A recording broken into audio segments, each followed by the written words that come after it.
Hello Hello there. there. Welcome back to yet another episode of Star Wars in a Galaxy.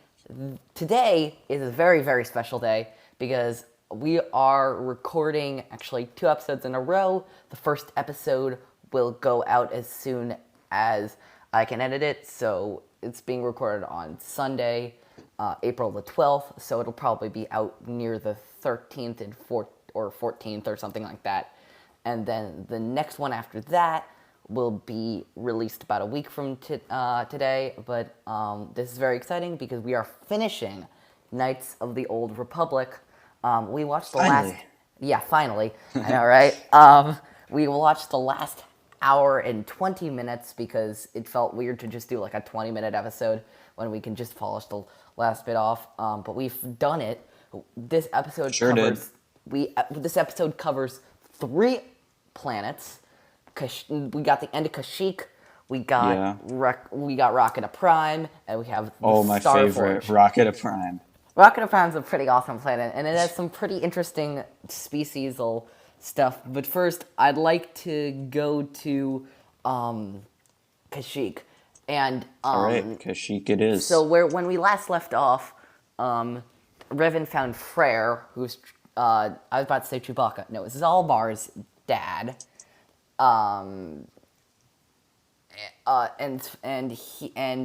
Freyr is significant because he was the chieftain before Chundar, but Revan brings him back this ceremonial blade, which is weirdly the blade. Freyr was the guy in the woods, right? Yeah, which is weirdly the blade of a guy named Wookiee named Baka. Baka. And now I'm just wondering, are all Wookiees named like the exact same things? I think I would be guessing that Is Baka like a I guess how a ceremonial lot name? of I guess you know how a lot of religions you can name your kid after a biblical figure or You something. think like people are naming their kids after Baka? I think they're naming their kids after Baka, like when we have Chewbacca and Lobaka. Now I want to see this. Okay, I'm looking this up on Wikipedia right now. All right. Yeah. Cool. Oh, this is what it is. Baka is a family name. Oh, really? Yeah, Chewbacca is actually descended from Baka. Yeah, that's pretty cool. So it's a family, like they're taking... Baka is a surname. So... Really? Yeah. Wow. And that's pretty cool. That's pretty cool. Chewbacca, Lobaka, Kaibaka, Weebaka. Those are actual all names of Wookiees. That's pretty awesome. That's pretty good. I almost wish now, because there's the thing where George Lucas wanted to include Wookiees for the Battle of Endor instead of Ewoks. Yeah. And I love Ewoks, but we should have seen the Wookiees. I know Wookiees would have been awesome. Yeah. And I guess we kind of got that in the Clone Wars, but still. We did, but actually speaking of the Clone Wars, there was actually another arc I was just thinking for the as of then unfinished season 7 of the Clone Wars, where Yoda and the Bad Batch would have gone to Kashyyyk, and we would have gotten to see why Yoda was friends with Wookiees. I wish we got that. Yeah, that would have been very cool. Just seeing the Wookiees and how they're functioning, I just love. What do we have next? We have Malak corrupting Bastila, but we'll get to that a little later. Revan... Bastila kind of fell pretty easily, I have to say. Bastila fell very easily. She's kind of like, oh my goodness, looks like I'm dark. Guess I'll be bad. But Revan and Karth and everyone and all the crew crash land on Rocket Prime. And Rocket Prime, I gotta say, I know you like the planet, but I just gotta say, it's a very, very interesting planet. It's really unlike something we've ever seen in Star Wars. I mean, the closest thing I can think of to Rocket Prime is Scarif. Yeah. But, you know... Scarif. Yeah, and we see these Rakatans, and they talk about... They are a pretty crazy species. They're a strange species. They're very, very, very... They seem very primitive, but they're also very, they have... their force sensitivity is, off the charts high.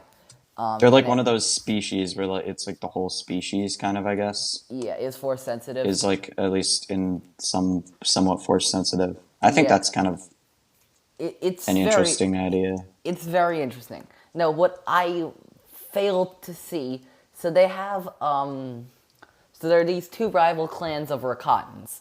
There is Yeah. the one led by the One, and then there's the one led The by, one, and then the there's only.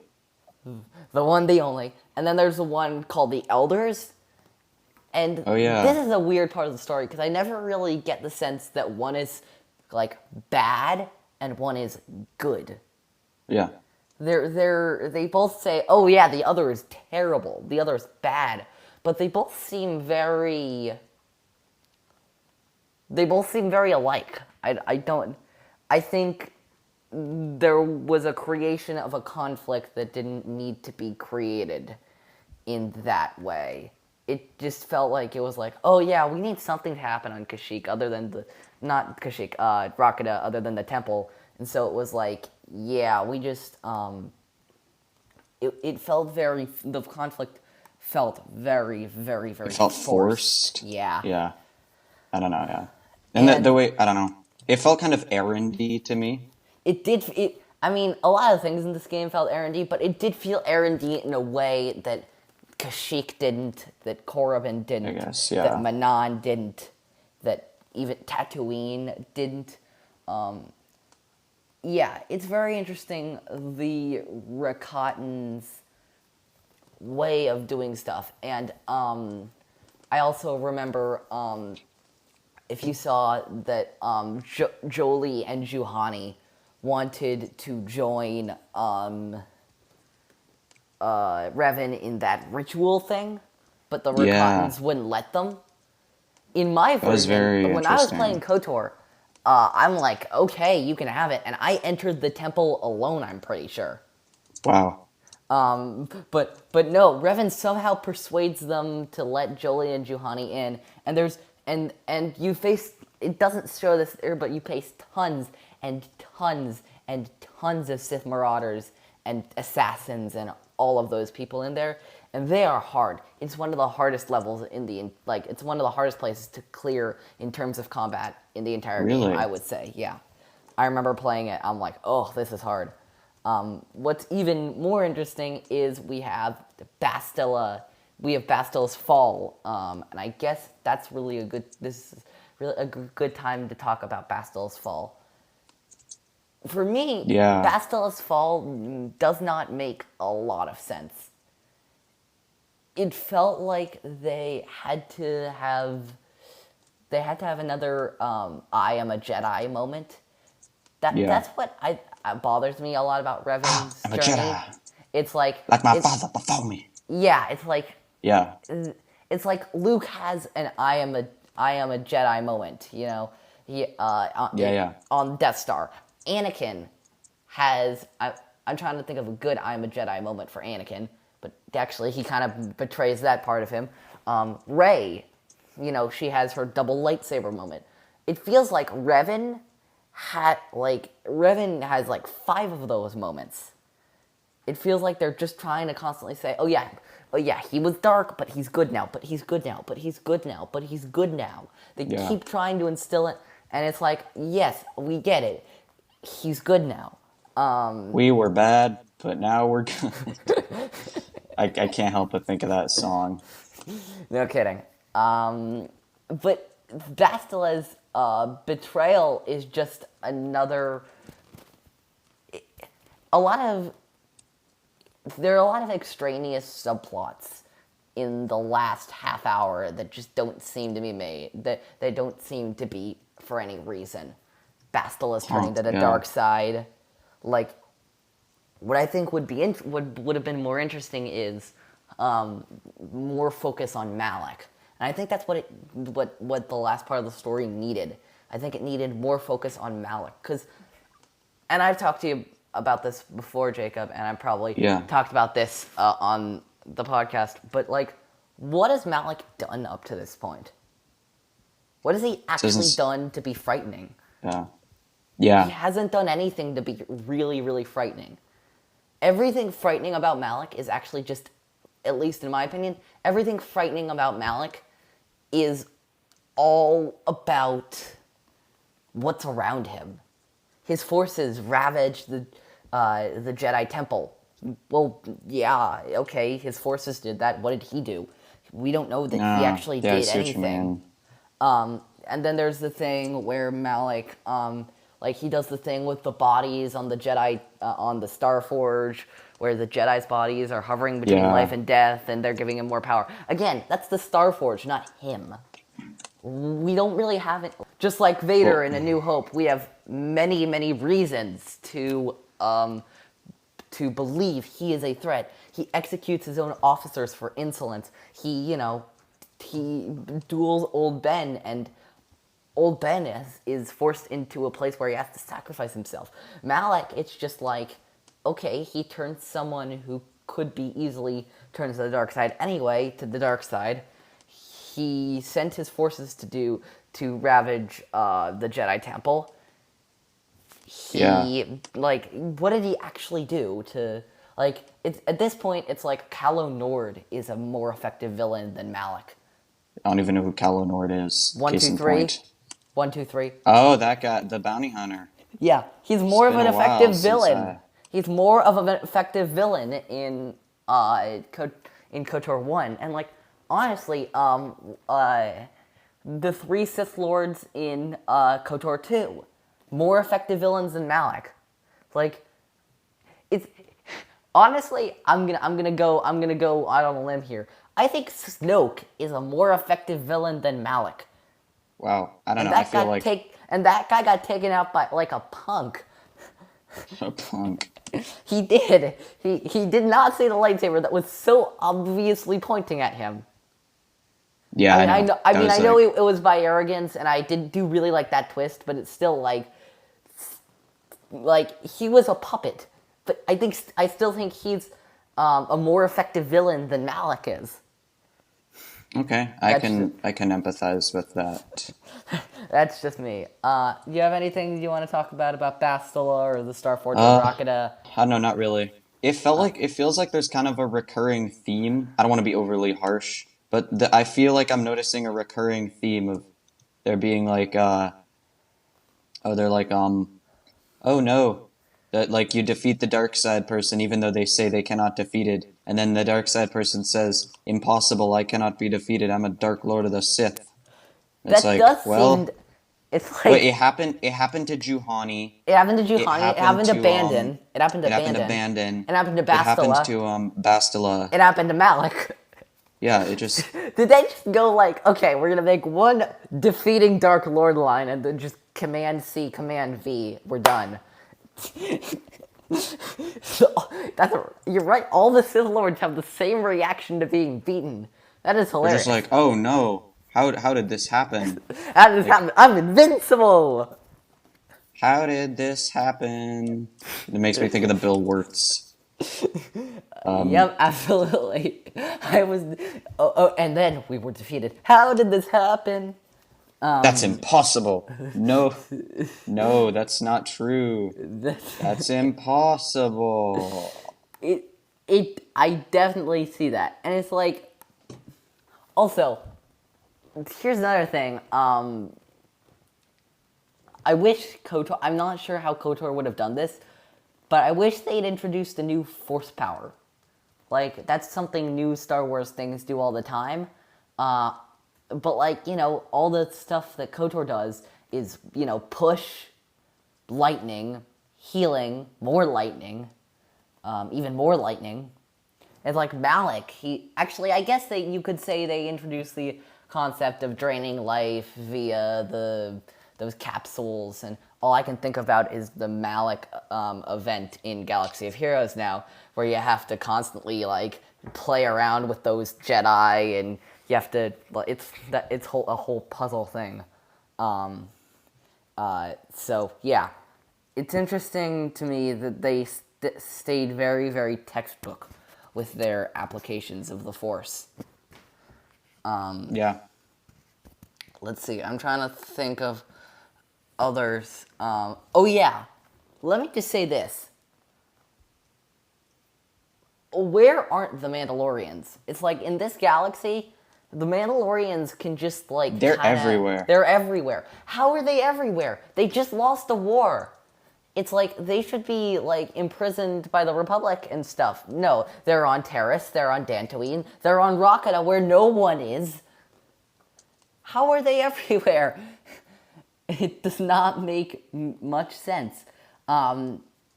It's like if they need someone else to come attack you on a planet, it's just like, oh yeah, throw a bunch of Mandalorians there. It's fine.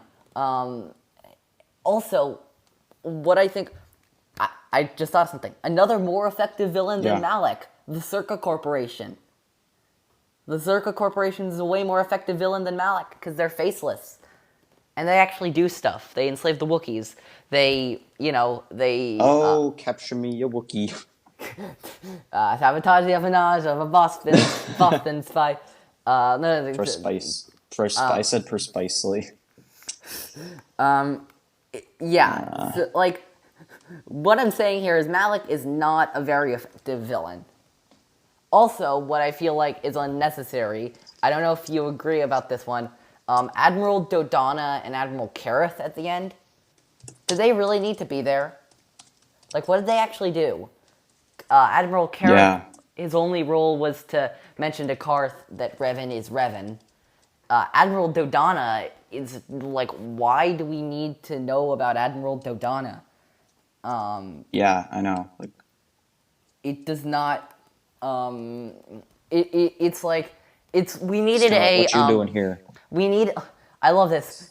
Admiral Dodonna's role in KOTOR and Admiral Dodonna's role in A New Hope are like the exact same thing.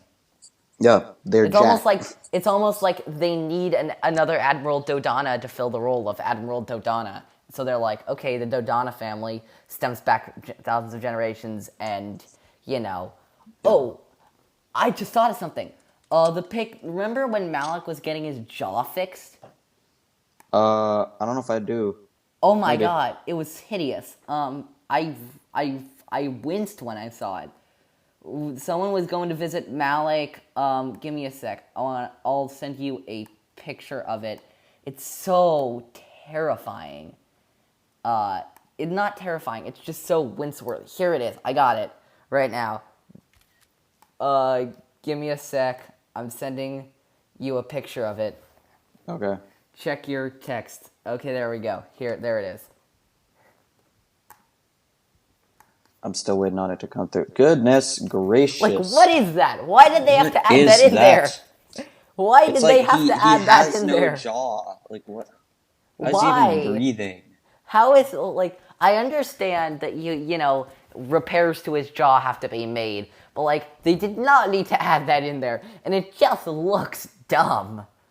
Yeah. The funny part is, they don't keep that for the rest of the game. It's just that one shot, and they do it like some great reveal or something, but, like, it's just for that one shot, and then he's back to the, face mask doing all that stuff.